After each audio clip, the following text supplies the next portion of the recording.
What's up, y'all? Jojana here. I hope that you're doing really great. Welcome to the show. This is the place where we talk about life lessons learned from K dramas, Nollywood movies, and Black films. I truly hope that you're taking care of yourself, spirit, soul, and body, and that you're having a great day, great week, and great month. But before we get into high standards and Dali and the cocky prince, let's give a big shout out to all the new subscribers. Thank you so much for subscribing to the show. And for all you loyal subscribers, I truly appreciate your loyalty. Thank you so much for coming back each time to the show. And if you're not subscribed, what are you waiting for? Please go ahead and subscribe because it's free. But now, let's get into high standards, Dali and the Cocky Prince. So let's get into Dali and the Cocky Prince. Guys, this year has gone by so quickly. Is it just me? I was looking at the calendar and we're 2 months away from 2024, and I don't know what goals you set for yourself this year. I truly hope that you accomplished it. I'm not embarrassed to say that I did not accomplish all of them, but I give God praise that God willing, I will see 2024 and I will get to work on them. I'm sorry. It just dawned on me, so I had to share just in case you didn't know that 2024 is almost upon us. But anyways, let's get into Dali and Cocky Prince. It is a 2021 K-drama on Netflix, and it does have subtitles. The general synopsis says, Kim Dali struggles to save her family's art museum from bankruptcy. Things change when Jean Mohawk, an uneducated businessman, comes to her aid and a romance blooms between them. It stars Park Ga-young, who plays Kim Dali, and then Kim Min-jae, who plays Jean Mohawk. He's sexy to me. He doesn't look like the typical pretty boy of K-dramas. I found him to be very edgy, and I really like that. And they had amazing chemistry. They really did. It's one of my favorite when it comes to chemistry and also to the storyline, because it felt really realistic, because she was going through so much, and here's this guy who is uneducated coming to her rescue. So Kim Dali, is what we would call old money, and Jean Mohawk is who the Cocky Prince is, who we would call new money, because his father literally worked his way from the ground up to build a company that was worth millions, right? And so he literally did not go to school because he was helping his dad in the restaurant. So when they got together, people were really confused because she's old money, right? And like, why is she messing with someone that is uneducated? Yeah, he's got money, but he's like uneducated. You couldn't have him in the same room with her type of people. And she also went to Europe to study art. So it's like she has this whole life that's completely different from his. So that got me thinking about high standards when you're dating and what that looks like. And I know that women and men, we all have our standards when it comes to dating. And when you look at it, she thought he made her funny. She thought he was funny, I'm sorry. And she really liked that about him, whether he was educated or not. And he also protected her, right? And she felt safe with him. And one thing I really liked about him was that he was direct. He was very honest about how he felt about things. Like, he spoke up, and that was really attractive. So regardless of they were from the same class, it didn't matter. he brought something totally different to the table, right? So my first tip in keeping a balance, right, when it comes to your high standard and staying open to the possibility of someone that does not fit your standard, because it's totally fine to have your standard.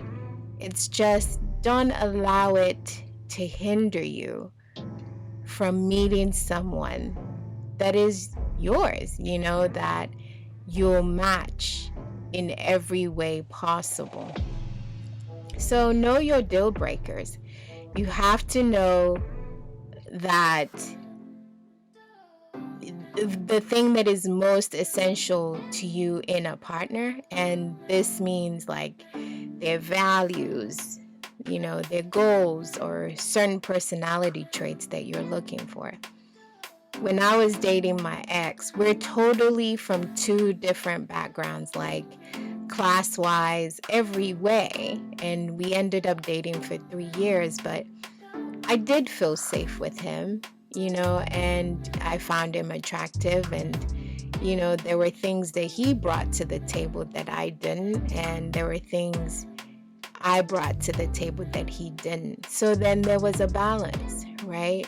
But I knew there were certain values that I wanted. Like I want someone that believes in God and actually practices, and that, he has a goal for his life. And, those things matter to me as opposed to the superficial of money or education, or, because none of us are the same. And so we have to look at our differences as something that is valuable and not something that we frown about.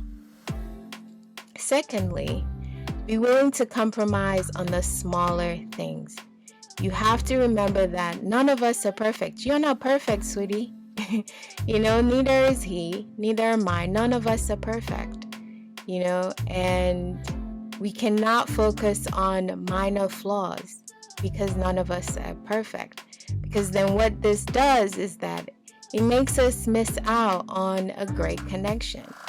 I would have missed out on a great connection because my ex, he was really Southern. Like, he was really Southern. And I'm just like, oh my gosh, I can't believe this, but we clicked. And like his fashion sense too was not there. I'm like, what are you wearing? Like, I'm like, no, you can't wear that shirt.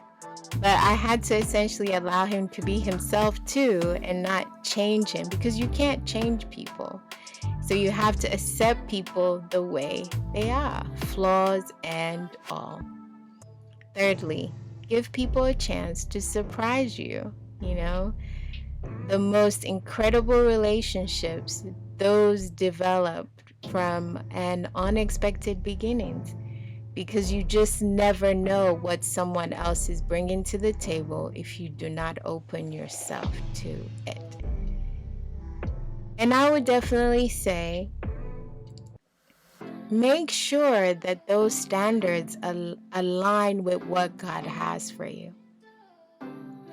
Because if they don't, then you'll miss out on something really wonderful, on someone really wonderful.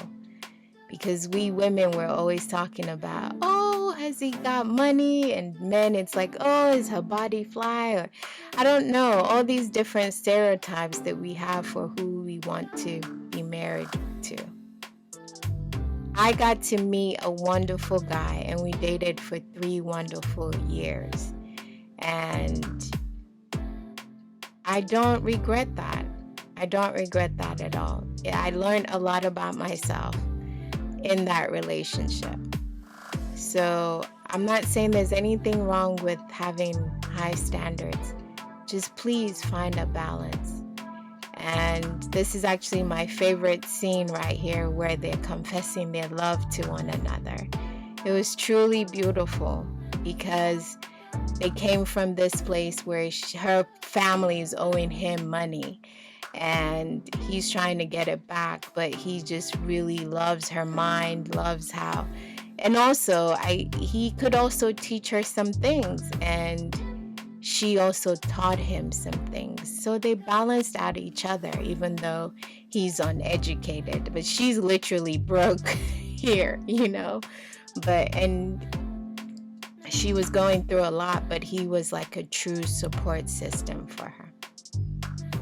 All in all, I would definitely recommend watching Dali and Cocky Prince. Like I said, the chemistry was fantastic. They did end up together.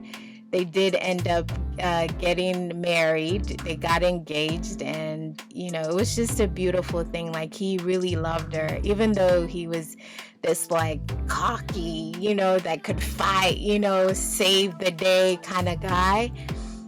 He really loved her, and he didn't care who knew it, and he went all the miles for her. Like, I just love when guys are just so in love, and like K-dramas portray men that actually are in love, because men tend to be more coy, especially in like US. Men tend to play it more safe, it's like, no, I'm not showing, but it's just so beautiful to see a man in love with a woman, and yes, let it be reciprocated love, and she loved him, but it's just so beautiful to see a man confess his love to a woman.